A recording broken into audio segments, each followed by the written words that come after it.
네, 시청자분들 반갑습니다. 오늘도 수익률을 극대화 보는 시간이죠. 공략주 시간 시작해 보도록 하겠습니다. 자, 첫 번째 내용 보시도록 하겠습니다. 저는 핫하게 움직였던 종목 4가지 종목 먼저 좀 보시도록 할까요? 자, 첫 번째 종목인데요. QRT입니다. QRT 같은 경우는 이틀 전에 제가 공략주로 소개시켜 드렸던 종목입니다. 어제 이제 상한가에 안착을 하기도 했었는데 상한가가 좀 풀리면서 25% 이상 급등한 이제 흐름은 좀 나타냈거든요. 근데 중요한 부분은 뭐냐면 국내 유일의 지금 신뢰품질 평가 기업이다라는 거고요. AI 반도체 성장에 맞춰서 수혜를 받을 수 있는 기업이다라고 좀 보시면 될 것 같습니다. 급등해서 매물 부담이 있고 다소 우려감이 있을 수는 있겠지만 현재로서는 신고가 흐름이기 때문에 어떤 추가적인 상승에 대한 기대감도 상당히 좀 높다. 시가총액을 3천억 이상 돌파할 가능성도 좀 높은 그런 위치가 아닌가 이렇게 설명을 드려보도록 하겠습니다. 자, 두 번째 종목이죠. 일진전기 한번 좀 보시도록 하겠습니다.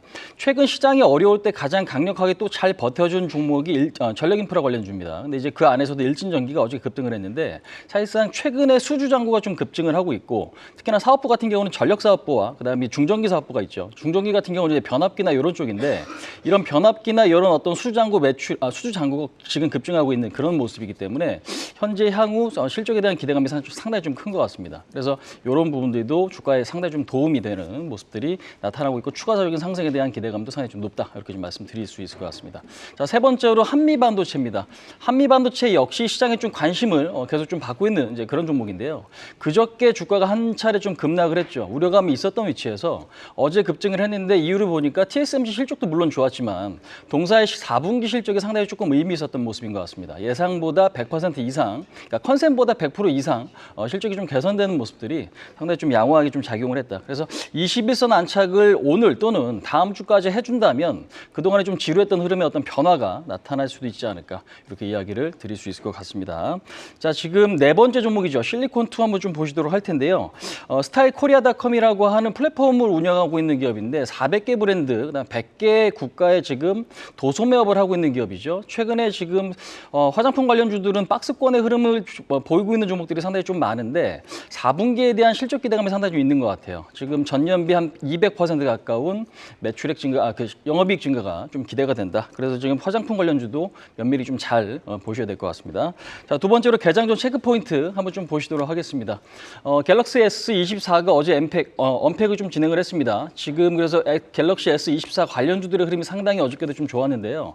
일단은 사전 예약이 좀 시작이 됩니다. 오늘부터 25일까지이기 때문에 이 부분도 같이 좀 체크를 해 주셔야 될 것 같습니다. 자, 두 번째 펜오션인데 지금 하림그룹이 HMM을 인수하기 위한 자금 조달로 펜오션 유상증자 이야기가 조금 나왔고요. 1개월 전에 언론 보도에서 3조 원 유상증자 추진에 대한 이야기가 나왔는데 회사 측에서 제공시하겠다라고 발표한 날짜가 오늘입니다. 그래서 이 날짜가 지금 됐기 때문에 이 부분들이 어떻게 공시가 나타나는지 이 부분들 좀 면밀히 좀 체크를 해 보셔야 될 것 같습니다. 자, 세 번째로 TMC 한번 좀 보시도록 할게요. TMC 같은 경우는 보호예수 해제 물량이 107만 주 정도 좀 나올 예정입니다. 근데 이제 주가가 그동안에 상장한 지도 오래됐고 그다음에 이제 최근에 급등했다 조정도 좀 받았기 때문에 이 부분 자체가 지금 주가 흐름에는 큰 영향을 끼칠 가능성은 그렇게 높지 않다. 오히려 반도체 소재이기 때문에 오늘 반도체 업종이 강하다면 추가적인 어떤 상승 또는 바닥 잡는 모습 나타날 수 있다. 그렇게 말씀을 드릴 수 있을 것 같습니다. 자, 마지막으로 공략주 시간인데요. 관심 업종 2가지 보시도록 하겠습니다. 자, 최근에 이제 제가 반도체 업종은 계속적으로 좀 소개를 좀 많이 시켜드렸습니다. 당연히 오늘 나스닥에서도 반도체 업종이 주도주였고 애플도 좀 강세를 띄었기 때문에 우리나라 반도체 업종에 대한 관심은 여전히 좀 필요해 보인다라고 좀 말씀드릴 수 있을 것 같습니다. 그래서 일단은 상당히 의미 있는 모습이고 다만 그저께 제가 이제 QRT에 대한 소개, 그다음에 어제 같은 경우는 하이닉스 저점을 좀 잡아드렸기 때문에 오늘은 반도체보다는 저는 화장품 쪽에 대한 소개를 좀 드려보도록 하겠습니다. 화장품이 최근에 좀 흐름이 변하고 있는 것 같은데요. 화장품 업종 안에서도 아모레퍼시픽을 이야기를 좀 드려보도록 하겠습니다. 아모레퍼시픽 지금부터 좀 말씀드릴 텐데 4분기 실적 기대감은 크지 않습니다. 4분기 영업이익, 예상 영업이익이 한 260억 되고요. 이거는 컨센보다 한 30% 낮은 수치입니다. 자, 그럼 실적이 안 좋은데 왜 이거를 봐야 되느냐?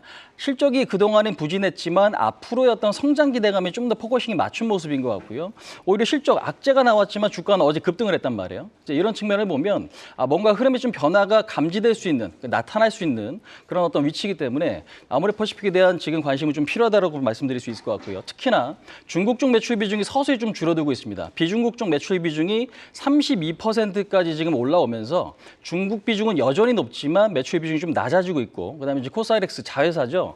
이 부분들의 성장성이 상당히 좀 무서운 것 같아요. 3년 동안 매출의 평균 성장성이 60% 이상 증가가 되면서 오히려 성장성에 대한 부분들이 이 자회사 부분에서 좀 나타날 수 있다고 좀 보시면 될 것 같습니다. 그래서 오히려 지금 주가가 좀 바닥 라인에 있기 때문에 지금 현재 위치에서 아무리 퍼시픽을 관심 있게 좀 보셔야 될 것 같고요. 1차적인 목표치는 14만 5천 원, 손절 라인은 11만 원 자꾸 좀 대응을 하신다면 상당히 좀 매력적인 위치가 아닌가 이렇게 좀 말씀드릴 수 있을 것 같습니다. 자, 설명은 이 정도까지 좀 마치도록 하고요. 시청자분들 오늘 성투하시기 바라겠습니다. 지금까지 홍우주였습니다.